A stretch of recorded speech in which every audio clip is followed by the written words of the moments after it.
হিন্দু মুসলিম করে করে আমরা আর কত মার খাবো।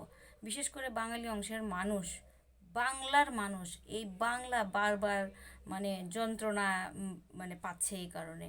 কারণ এই নির্যাতিত হচ্ছে এই বাংলা এবং বাংলার মানুষ।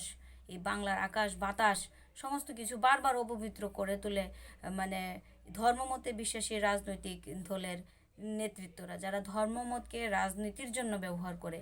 হুম। আর সত্যিকারের রাজনীতি তো এরা করেই না।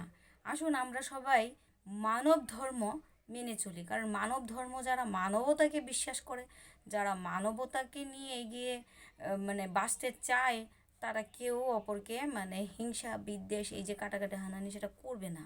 আমরা যদি সবাই মিলে ঐক্যবদ্ধ হয়ে মানব ধর্মকে প্রতিষ্ঠা করবার জন্য এগিয়ে আসি, তাহলে এই হিন্দু মুসলিমের ভেদাভেদ থাকবে না।